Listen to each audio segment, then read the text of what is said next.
All right, so let me see, because I forget the number. So question number 14 on the homework. I basically gave you the answer to this announcement. There's something wrong with the algorithm, like the answer is set correctly, but for whatever reason it's accepting like there's an extra decimal point in it.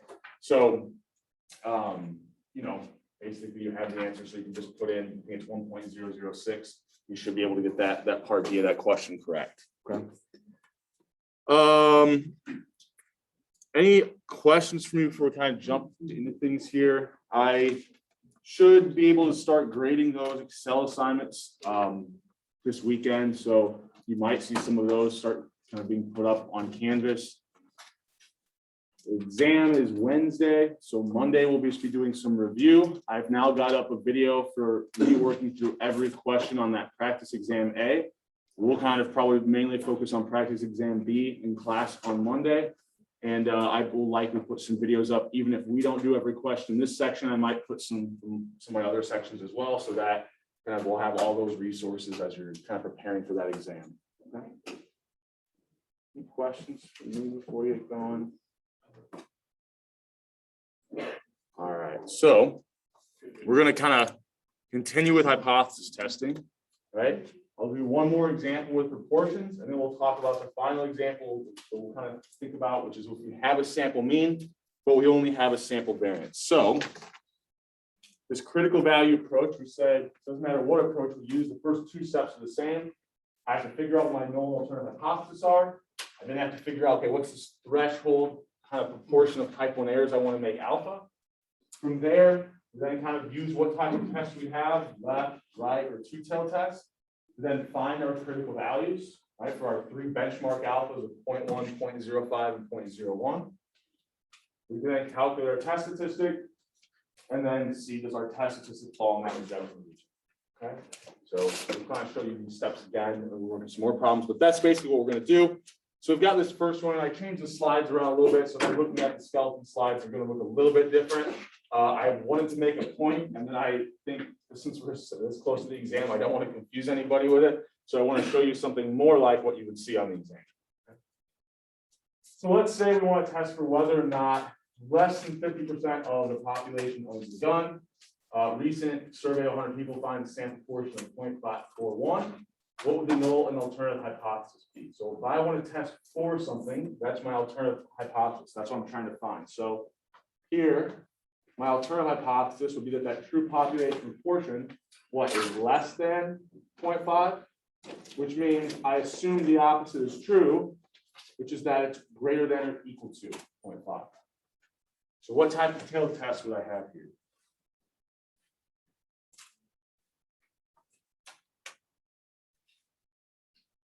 So how do you tell what type of tail test you have? You look at the alternative hypothesis. What sign is in your alternative hypothesis? A less than sign, so it's a less than or a left tail test. Okay. Or think about what evidence would go against the null and support the alternative. Evidence on the left-hand side, something below what I've assumed to be true. So we're thinking about this distribution of sample proportions that we're only going to be able to see one of them, but we know what's true about the distribution of those sample proportions is it should be normally distributed around that true population proportion. But I don't know what that is. I only have an assumed true value for that, right? And that assumed true value is going to come in from my null alternative hypothesis. So our sample proportion should be centered around this value of 0.5. We took a sample and we found a sample proportion of 0.41, right? We saw something quite a bit below that assumed true value of 0.5. So does it go against our assumption enough that we can reject the null, or does it not, right? How do we determine that? How low is the probability that we would see the sample portion of 0.41 if the true proportion actually was 0.5? So that probability, what we'll call that, is our p-value, right? The probability we saw the sample portion value we did, if what we assumed to be true was in fact true. And if that probability starts to get really low, then it's probably the case that what we assume to be true isn't true. Right? In fact, how low can it get before we reject? Well, until it gets below alpha, right? As soon as that p-value falls below alpha, then we say, okay, the likelihood of seeing what we saw is low enough. I'm okay rejecting what I assume is true, because it's probably not true. So the next step here, how do we determine what that probability is? Well, we don't have to use the p-value approach. We kind of said at the very end of last class, I showed you how, really comparing the p-value to alpha, those are going to be tied to different, tied to different z-values. So we can also compare z-values or our critical values in our test statistics. So if I want to come up with my critical values for a standard normal distribution, for a left-tailed test, I'm thinking about, okay, what's the critical value that gives me 0.1, 0.05, and 0.01 in that lower left tail? I could even then, I was going to say, draw the arrows into the tail just to kind of have a good visual of where my rejection regions are. Any questions up to this point? So we've done stuff like this before with confidence intervals and with some, inverse transformation stuff. I know the areas I want in the tail, 0.1, 0.05, and 0.01. I want to find the corresponding z-value that gives me that desired alpha in the tail. So I'll go to my standard normal table. I could look up that area. We could do 0.01 first. So let's look up, looks like it's right. Where am I? No, here it is. In between these two, right? So negative 2.32 and negative 2.33. So I can use the higher, the larger absolute value of the two. And I found that critical value. I could then look up 0.05 and 0.1. Or like I showed you last class, kind of a really nice shortcut for finding all three of them very quickly. Remember the student t-table included the standard normal values in this very last row, right? It was kind of like, here's your comparison values in the last row. If we ever had degrees of freedom of infinity, which we know is theoretically impossible, or not theoretically, theoretically it's not possible to have an infinite sample size. So the areas we want is 0.1, 0.05, and 0.01. So we go down here, the values that would come from a standard normal distribution, 1.282, 1.645, 2.326. We can be even a little bit more precise here, right? So, now one of the problems is, I write these values on the board here. Notice if I do use that student t-table as kind of a shortcut, all of these values are positive because it's always kind of showing me that right side of the distribution. Well, I know that it'll be, since it's symmetric, it'll be those same three values that give me alpha in the lower left tail. It's just will be those values, but negative, right? So I had to remember, these are the three values I would want for my left tail test, but that's not what I want to do. But they'll all be negative, right? Now, if I was looking at this on an exam, right away when I see a left tail test, remember that standard normal distribution is centered around 0. So if I'm thinking about a left tail test, all the values on the left-hand side should be negative. So I'm looking up these really small alpha values. I'm always going to be on that left side of the distribution. I could have ruled everything out here except for B. I knew those critical values for a left tail test should be negative. Critical values for a right tail test should be positive. And for a two-tailed test, we had pairs of critical values. And we'll work through an example of a two-tailed test here today. So we've got our critical values. Any questions at this point? Okay with this? All right. So we've got our critical values. The next step is coming up with our test statistics. So here, I think, when it comes to the exam, you have that formula sheet.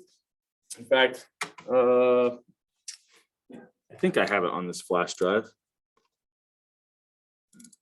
Sure. Where would I put it? Maybe I don't have it on here. But I do have it on. So go down here.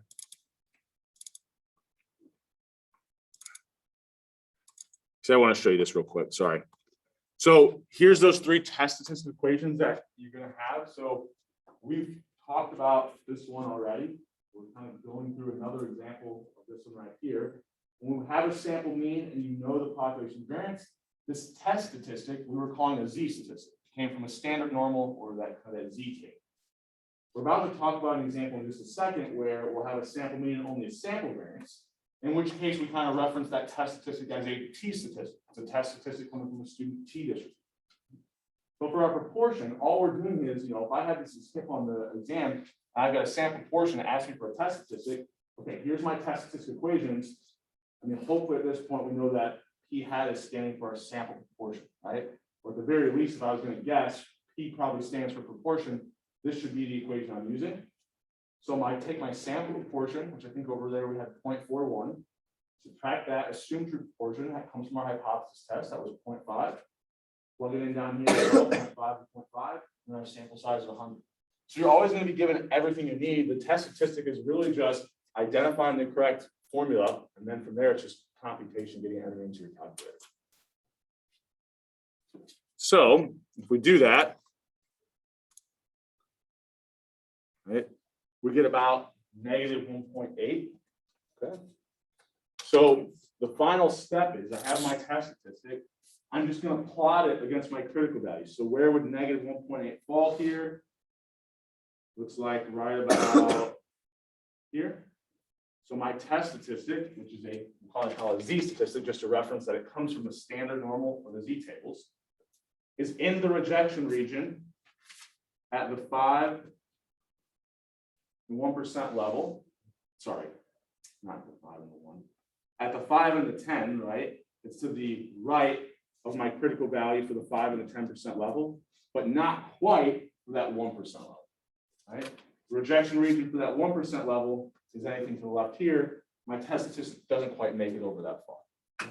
So here we would say that we could reject at the 10 and 5% significance level, but not the 1, which we also said kind of corresponded to 90 and 95% confidence, right?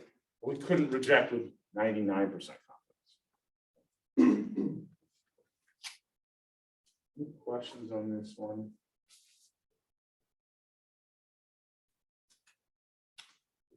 I think just seeing more of these work through always was kind of helpful, especially at first when you learn these and just hearing me repeating what these things represent.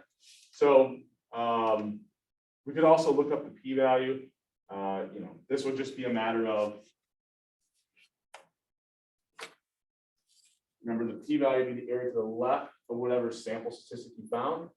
Well, in order to find that area, you'd have to turn this into a z-value, so you could use that standard normal table. Well, you already did that, right? You turn that sample portion into a z-value, that's all our test statistic was, okay? So the p-value would be just the area to the left. For a left-tailed test, that's pretty easy.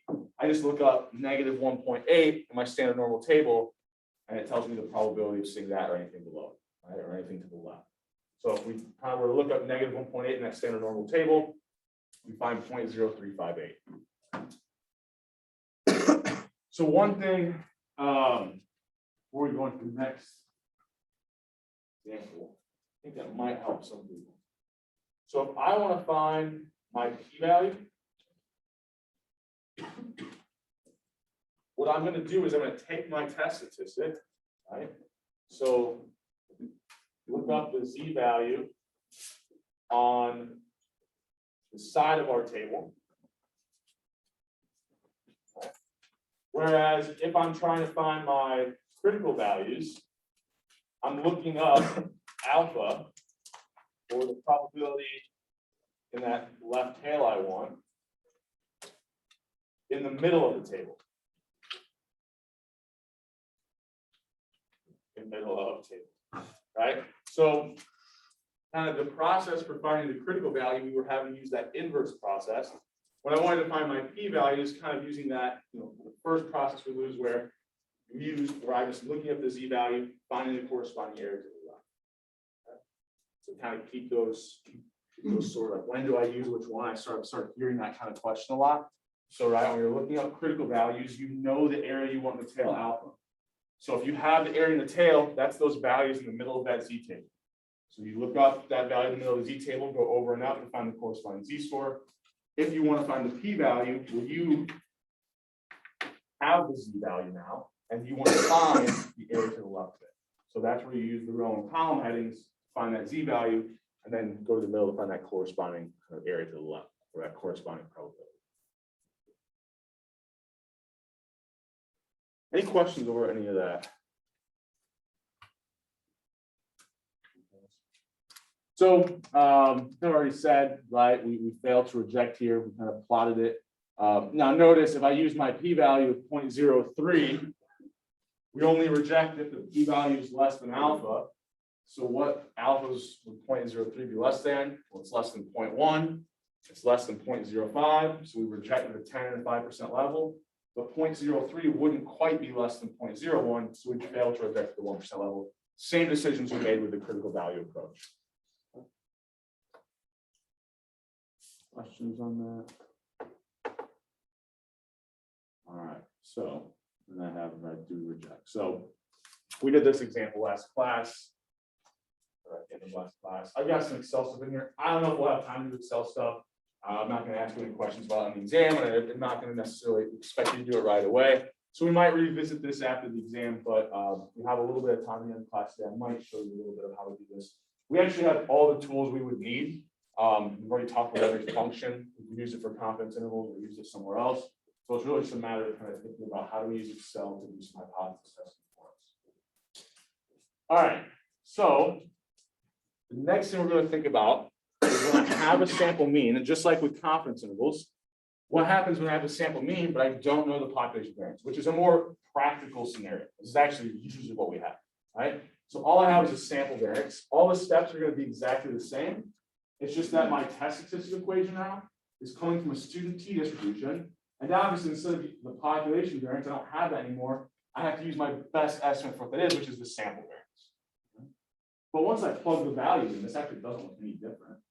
Now, the one slight difference is these critical values can no longer come from a standard normal distribution. They're going to have to come from a student t distribution. All right, just like with confidence intervals, we said when we only have the sample variance, we're dividing kind of by n-1 there, so that inflates a little bit. So we don't quite have a standard normal distribution when we calculate these, like how we would calculate z-score, but now it's going to actually represent something that comes from a student t distribution. So we'll go through a couple examples, look up how, or figure out how we look at these critical values. All right.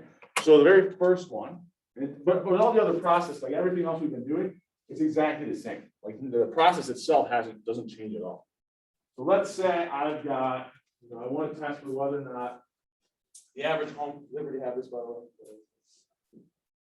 The average home price in Muncie is something different than 90,000.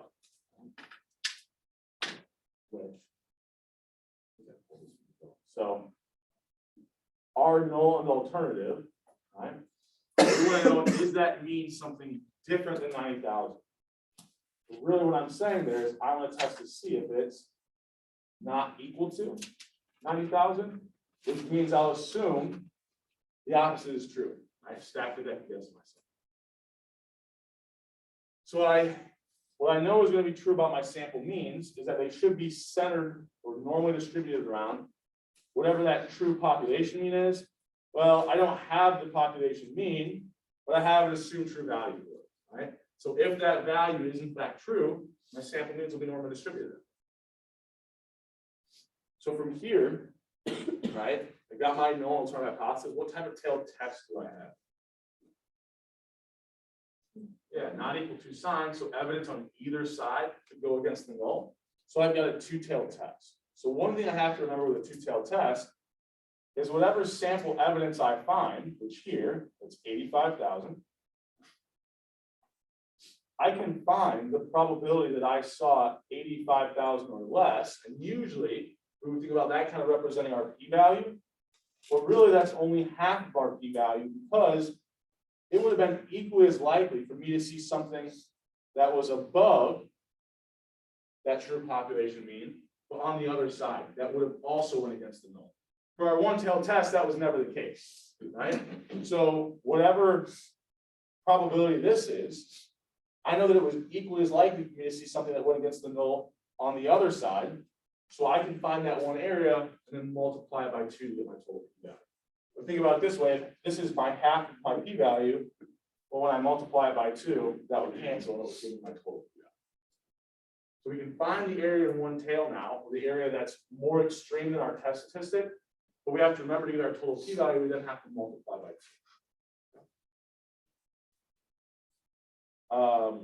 Don't want to say anything else here. Okay, so we've got two-tailed tests. What's going to be true about my critical values for a two-tailed test?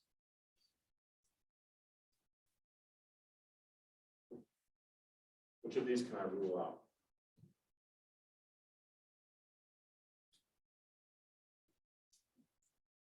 Except for the two-tailed test, evidence on either side would lead to us rejecting the null. But we only reject the null if our test statistic is more extreme than a critical value. So evidence on either side, potentially we could reject the null. I'm going to need critical values on both sides. So notice for a two-tailed test, I said that we're going to need critical values, right? We'll have a pair at every alpha level. They'll be the same exact value, but one will be negative, one will be positive. So if alpha before was the area in my tail, now with two tails, alpha becomes the area in my tails. So there's half of alpha on each side. This starts to look really, really similar to what we were doing with confidence intervals. Actually exactly the same. Just think about it. Yes, the critical value represents something a little different here than the z values that we were looking up for confidence intervals, but there's still z values, or there's still t values, right? Depending on which distribution we're looking at, right? But the process is the same. We know the area we want in the tail, right? Of alpha, or sorry, the tails, alpha. So we know that because we have two tails, half of alpha is in each tail. Well, the same value is going to give us alpha over 2 on each side. It's just on the right side, it's going to be a positive value. On the left side, it's going to be a negative value. So here, if I was looking this up, I would be 0.1 over 2. I could look up 0.05 on my student t table at whatever degrees of freedom we're at. Remember, when we're dealing with that student t distribution, we need our degrees of freedom. And then find the corresponding t value to get that critical value. I mean, that critical value really isn't the t value, but right? It's coming from the student's response. So, which of these do I know has to be the right answer? Right? I've got a pair of critical values at every alpha for a two-tailed test, so we know these are going to be kind of our answer there. Right? The one where we have plus and minus is kind of how we notate. It's the same value, just one positive, one negative. Any questions on this? And I'll look them up here in a second to show you like how we actually get these values, but just kind of asking if there was a question or anything there before I do that. Okay with that? So I will go to my student t table. And I believe in the example said I have 51 homes, which means my degrees of freedom would be what? Remember how we get our degrees of freedom?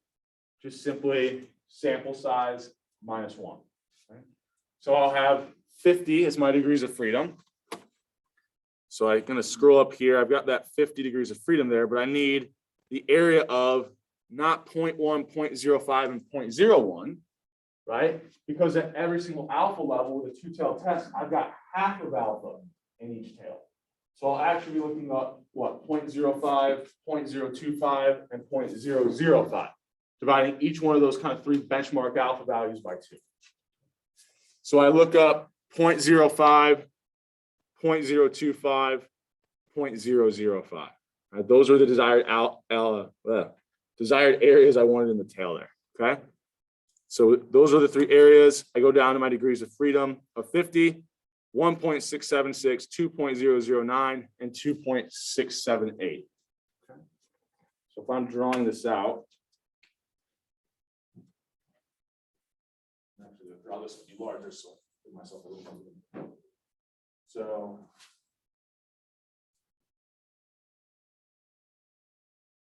this corresponded to, what did I say there?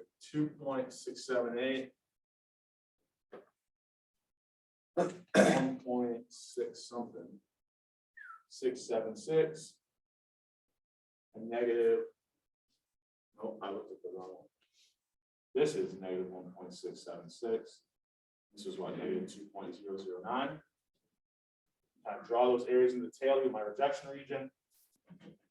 I would then have those exact same three values on the right-hand side because I've got pairs of critical values for every single alpha. Remember, kind of this was the 1% level, or an alpha of 0.1, 5% level, 10% level. Any questions? All I'm doing there once I find them, I'm just plotting them just to give us a nice visual to make it easy. So that if I want to make a rejection decision, I can see very clearly that that test statistic's in the rejection region. Now, one thing I think I showed you last class was we can draw out the visual, but the kind of rule of thumb really is that, and here I'll do T since we're doing T-stat examples. So if that test statistic is greater than my critical value, or the absolute value of my test statistic is greater than the absolute value of my critical value, that way we don't have to worry about if I'm dealing with negative numbers or positive, it could change the direction. I just take the absolute value. What I'm saying is if my test statistic is more extreme or larger in magnitude than my critical values, I can reject. But the visual makes it a lot easier. Just plotting those critical values, drawing those arrows in the tail. Now it's just, if my test statistic is plotted in those regions, I reject. If not, I fail to reject. So here, the final step we have is basically just computation, which is, well, it's not quite the final step. We have to find our test statistic and then plot it. So I guess I'm kind of counting that as one step. But what would the value of my test statistic be? Well, if I found a sample mean of 85,000, what do I know automatically the sign of my test statistic has to be? Remember, your test statistic is really just representing a t-value, which very similar to our z-values, it just tells us the number of standard deviations away we are from the mean, or the number of standard deviations we are away from the assumed true mean in this case. Right? So if I see 85,000, my assumed true mean is 90,000, what has to be true about the sign of my test statistic?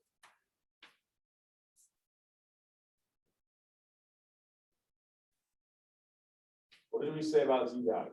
Or the same thing applies to t-values. It's the number of standard deviations away I am. If I'm above the mean, it would be positive. If I see something below the mean, it's going to be negative. Right?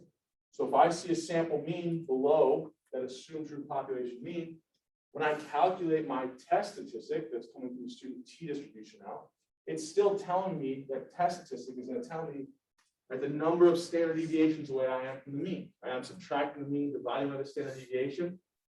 And when I say divided by the standard deviation, remember, so I've got this equation here. What's in my denominator really represents that standard deviation of my sample means. Right? So it's telling me how many standard deviations away my sample mean was from this assumed true value. So if I'm below that assumed true mean, I'm going to have a negative test statistic. So here I could have ruled out A and, well, A, right? I think I just got lazy and repeated the same answer here down at the bottom. Because I just wanted to make the point, like, we can rule answers out, right, just based off of where the sample evidence we see is. Right? Remember that your test statistics are still just z and t values. So they're still telling you the number of standard deviations away from the mean you are, or from the kind of population proportion example. But it's not from the mean, it's from the assumed true mean, or the assumed true population proportion.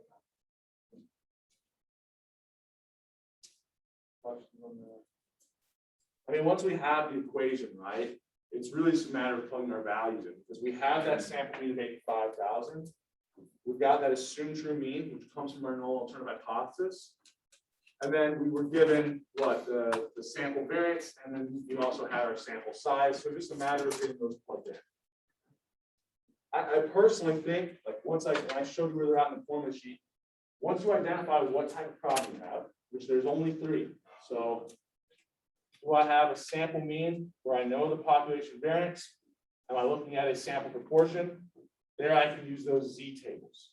And the formulas even remind me, the test statistics are actually z values. Right? It says on, if you look at that formula sheet, when it shows you how to calculate the test statistics there, it even kind of writes them as a z value. For sample means where you have a sample variance, we're using a kind of that student t distribution, right? But, right, I mean, you're looking for the sample variance, or do I have a known population variance? As soon as I identify, as soon as I identify that I only had a sample variance, I can pick out which of those three test statistic equations I need to use, and from there it's a matter of plugging those values in. So hopefully the test statistic problems, we see a higher proportion of people kind of getting those correct on the exam. So really, I think as long as you can like determine what type of example you have, and a lot of times I'm using this notation, right, in the actual word problem or whatever, so it should be pretty easy to kind of line those up. From there, it's just kind of being comfortable and then you can do it. So I've got negative 3.57, or said differently, I saw something 3.5 standard deviations away from what I assumed to be true. That's pretty far away, right? In fact, it's quite clearly in my rejection region at every single level here. I can reject it at 10, 5, and 1% level. And in fact, you know, it's a little bit different for the student t distribution because the values vary a little bit from the standard normal. But remember, when we got up to like 3 standard deviations away, the probability of seeing something 3 standard deviations away is well below 1%. So this p-value is going to be, I'd say, you know, pretty close to 0, or approximately 0. So if the p-value is approximately 0, well, that's going to be less than all 3 of my alphas as well, leading to the same 3 rejection decisions. Now, if I wanted to actually look up my p-value, I'm going to have a slight problem with the student t distribution. So I'm not going to expect you how to know, or expect you to know how to do this on the exam. We got in time. Okay. But if I wanted to look up, and I don't think I even put it on the slides here because I didn't want anyone to kind of think I would ask you. If I wanted to find the p-value or the probability I saw the test statistic I did, or anything more extreme, right? And actually, I forgot here. This area is going to be pretty close to 0. So this is a 2-tailed test, right? So I would have to multiply this by 2, but if it's pretty close to 0 and I multiply by 2, it probably is still going to be pretty close to 0. But can I say anything about the actual value, right? Can I determine what exactly it is? Well, the problem is if I go to that degrees of freedom of 50, now I'm dealing with a negative test statistic. So right away, I have to remember, oh yeah, this is only the right side of the distribution. I'm looking at something from the left side. So it's going to be all these values that kind of correspond to the same areas in the tail. It's just I have to remember that I'm looking at negative values, right? So at the degrees of freedom of 50, if I try to find my test statistic of 3.57, I only have 6 values here, and 3.57 isn't a single one of them, right? So we're kind of limited if we do these by hand for the student t distribution. If I go up here, what I'll see is that though that value of what 2.678, the area to the left of 2.678 was 0.005, right? Which we kind of found that with our critical value here, right? So if the area to the left of 2.678 is 0.005, what's the area going to be to the left? I didn't even draw my tail out far enough here, right? But what's going to be true about the area underneath the curve and to the left of negative 3.75? All I can say is that it's going to be something less than 0.005. The area to the left of negative 2.678 is 0.005, and the area to the left of negative 3.57 would be something less than 0.005. But that's all I can say. So all I can really say is that p-value, I gotta get rid of my line, is less than 0.005. But then remember, that was only half my p-value for this 2-tailed test. I've got 2 tails. So if I've got one tail that I can say it's less than 0.005, and I've got another tail that's less than 0.005, then what I can say is my total p-value will be less than 0.01.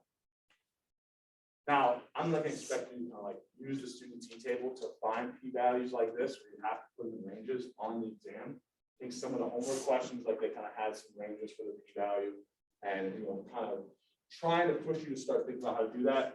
But I realized since we're just now kind of going through a hypothesis as your first look at it, right? We're going to keep doing hypothesis testing after the second exam, just in a slightly different way. And then I might expect you to know how to do this, but for this upcoming exam, I wouldn't ask you to do something like this. If I asked you for a p-value, I would give you values that come up with a test statistic that's exactly one of the 6 values on that row, right?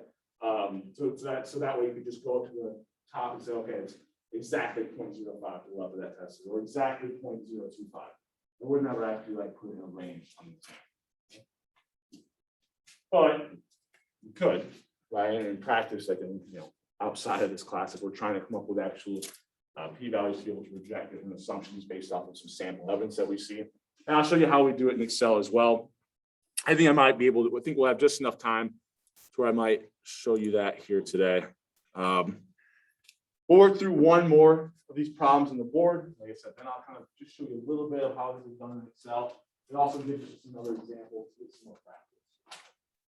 So here, if I want to test for whether or not the average weight of babies born and mothers who drink while they're pregnant is less than the national average, and I know the national average is 3,287.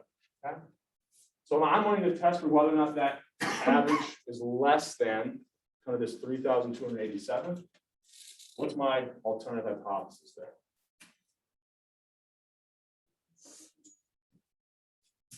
First of all, kind of said there's a key phrase to figure out if we have a two-cell test. That key phrase is it different than? We don't have that key phrase. Is it different than, right? I actually have up here that I want to know, is it less than? So if I want to test for whether or not it's less than 3,287, my alternative hypothesis is that it's less than 3,287, right? It's not, I'm trying to trick you here, right? So I assume the opposite is true, which is that it's greater than or equal to that value. So what type of tail test do I have? Left tail test. Evidence on the left-hand side would go against the null or support the alternative.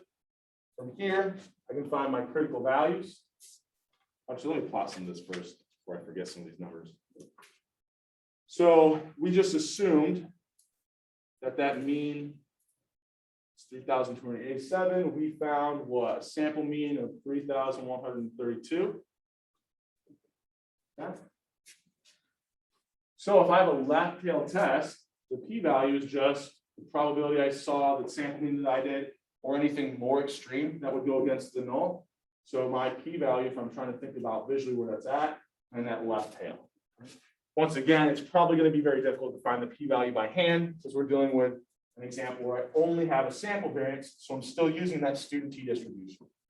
So I can probably put it in a range, but that's probably all I can do. From here, right, if it's going to be difficult to use that p-value approach, then I can use the critical value approach. For a left tail test, I'm going to think about, I'm going to have the critical value gives me 0.1, 0.05, and 0.01. If I want to remind myself, these critical values should all be negative for a left tail test. I'm going to draw these arrows, give me my visual of like where my rejection region's at. Anything to the left there for the left tail test. So I'm going to look up those 3 alpha values. Okay. Now I round them on the slides. I probably shouldn't have, because if we actually go, oh, actually, I forgot. I was wanting to make a point with this example. So my sample size is 400 here. So what's my degrees of freedom? Yeah, 399. Sample size -1. There is an issue if I try to look that up in the table. It starts making big jumps here. I can't find 399. I could use the values kind of to either side of it and grab my critical values there. So on the exam, I won't ever give you one like this. If I give you a sample size, your degrees of freedom, it should be one of the numbers on that left-hand side there. Exactly. You don't have to like estimate.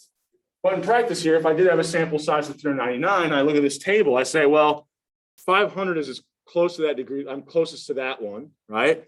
So if I wanted the areas of 0.1, 0.05, and 0.01, those are my 3 columns. Then 1.28, if I round to the second decimal, 1.65, and 2.33, which actually look just like, to the second decimal, look just like the values we would find from the standard norm.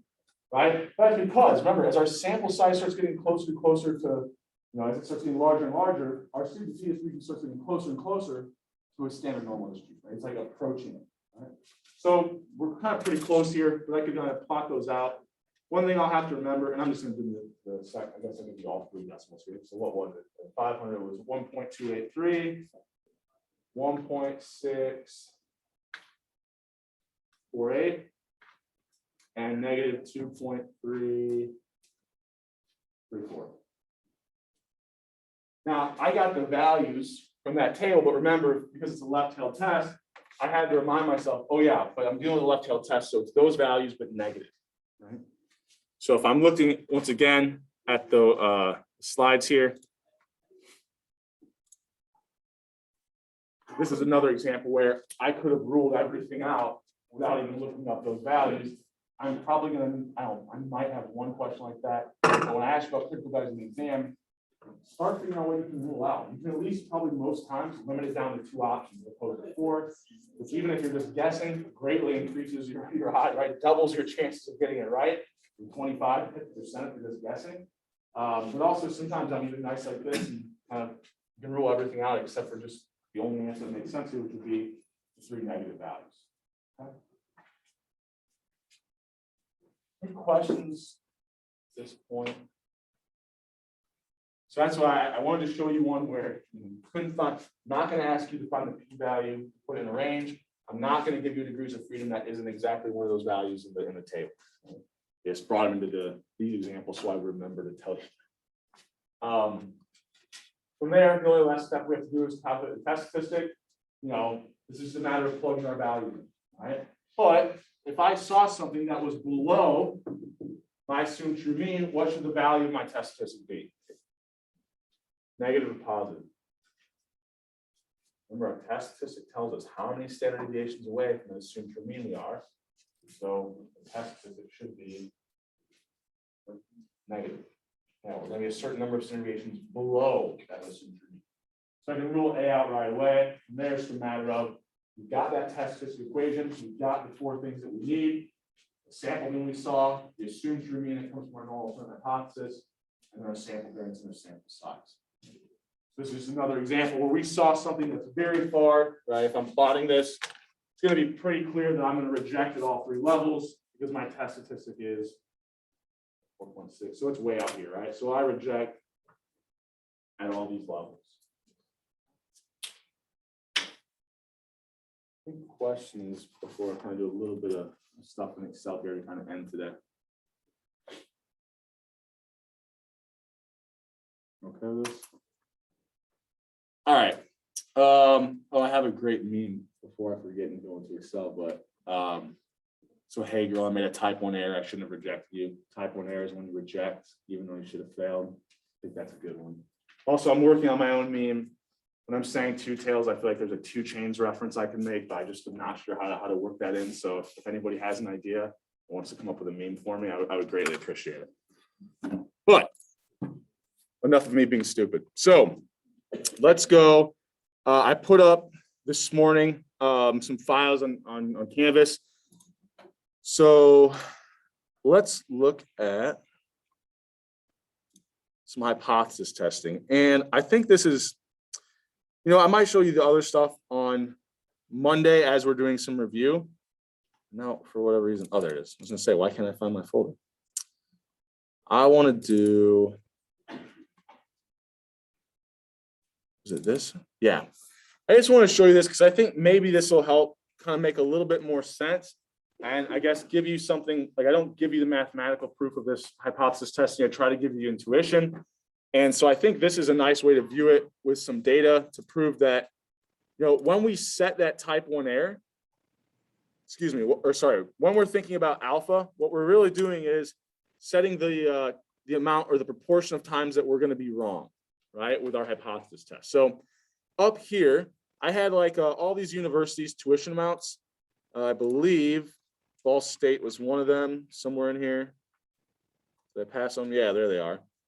So I had like I think it was every D1 university in here. And then I gave them all identification numbers. Yeah, it must have been all D1 universities. and I had all their tuition. So I have population data. I can tell you what the population mean tuition was for D1 universities across the country. So here's that true population mean. I'm kind of cheating. I actually can see it, okay? Because usually, I say cheating, we just usually don't have population data. So what I am then going to do is set my alpha at 0.1.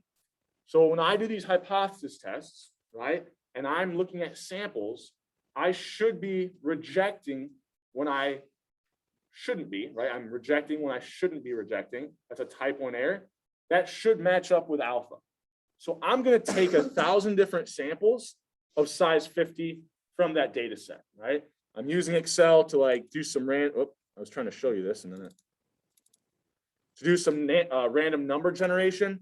So every time it kind of generates new random numbers, it looks up the identification number in that data set and grabs that school's tuition. So I've got 1,000 different samples like that.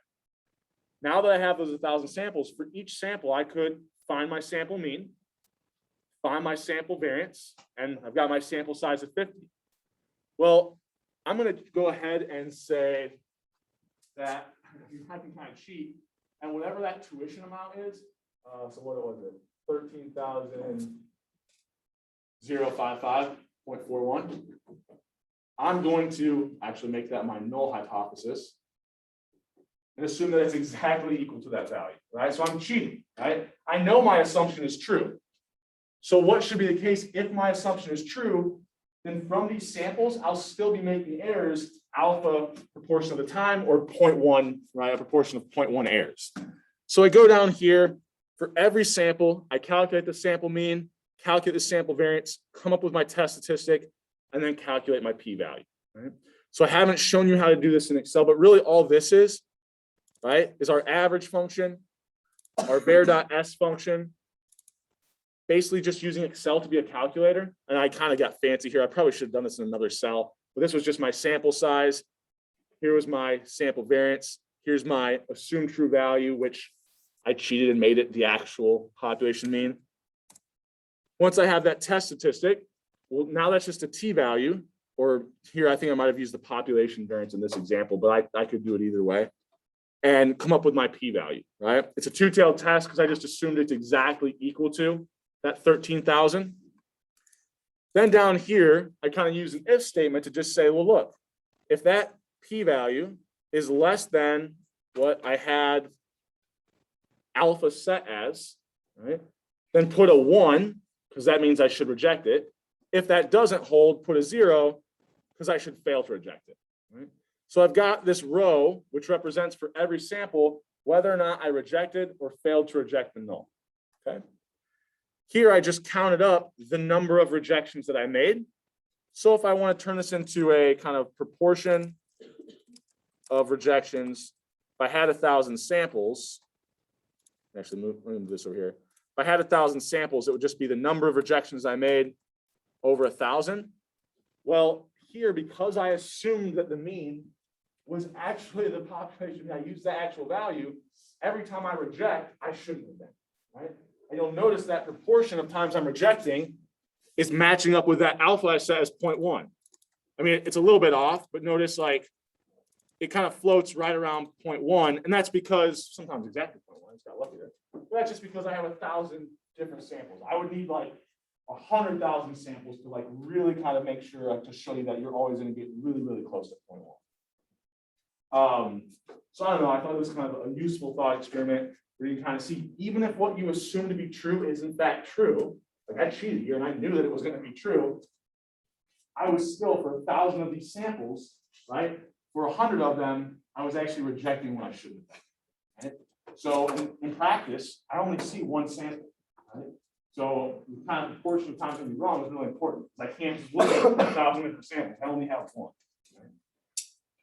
All right, so the next assignment, I believe I set to be due end of the day on Monday. If you have any last minute questions, I will be in my office on Monday, 2:30 to 3:30. I'm available over the weekend, kind of via email. I'll try to kind of get responses back to you if you send me them. Probably not right away. Other than that, we've covered all the material that you'll need or that will be on the exam. So we'll just be doing a review on Monday. Okay. Have a fun, safe weekend. I'll see you guys on Monday.